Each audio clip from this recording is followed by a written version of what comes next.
we've been here trying to keep up with what has been going on since last night after the government gave its update on the same. And remember, as per the updates were given by Inspector General of Police and later by the Cabinet Secretary for Interior, Dr. Fred Matiang'i, the security agencies had covered enough ground by last night. And so as we speak now, operations are still going on inside there. We have a multi-agency operation still going on, perhaps with the effort of making more rescues and even getting to the terrorists who are still holed up inside there. And so remember, this is an operation that besides being handled by government agencies, it is also an operation that involves several other partners and stakeholders, most of them paramedics and other medical personnel. And so this morning we want to join with one of the people who have been handling this rescue mission, just to give us a view of how things are inside there, and from there we will also be getting more information. So karibu sana to KTN News, and tell us, who are you and how do you tell us about the operation inside there? Yeah, my name is Michael Jagge. I'm a paramedic working with Swift paramedics. Actually, things are not really going on well there. Gun bullets are really throwing, grenades, also had explosions. So we are trying to evacuate, caring for the victims. We've got several victims we were able to evacuate to Aga Khan. I can't really give the number, but I think at the end of the road, at the end of the day, we'll give the little details about the number of the victims who are involved in the incidents. But at the moment, we are still fighting for it. Now, to someone who has not had a chance to go inside there and see by themselves what exactly is going on and how dire the situation is, could you paint that picture for us and just tell us how cruel could the situation be? Yeah, the place is cruel. Even at the moment, you can feel some gunshots are still going on there. And according to the victims we have already evacuated, the extent of the injuries which they have already sustained, the place is not really that good. Yeah.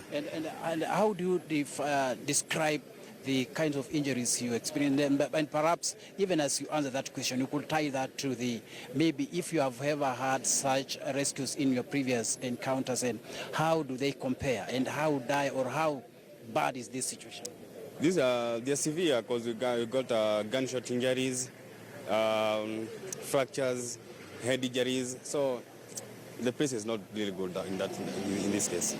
And as a person you are rescuing, so at what point do you now separate your emotions and your feelings from the need to rescue those people? You are encountering dead bodies, you are encountering people who are crying for help, others are in deep pain. So how do you handle that, even as you manage your fear? Because it's not an easy situation. How do you balance those several issues? I call EMS as part of us. This is a calling, and you are here to rescue, and you have to.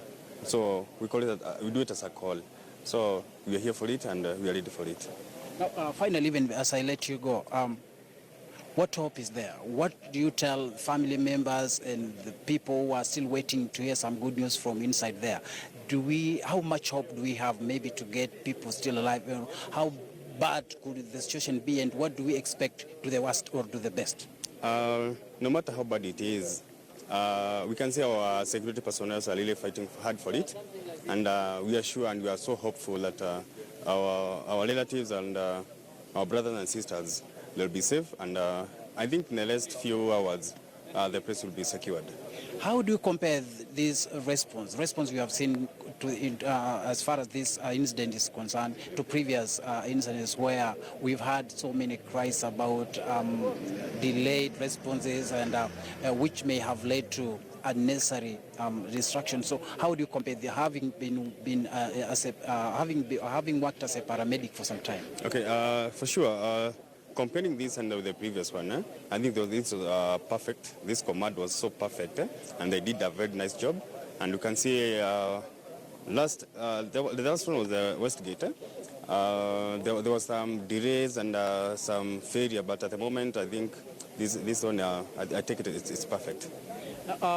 The focus has been so much on the hotel. We understand this is a business complex where we have several structures.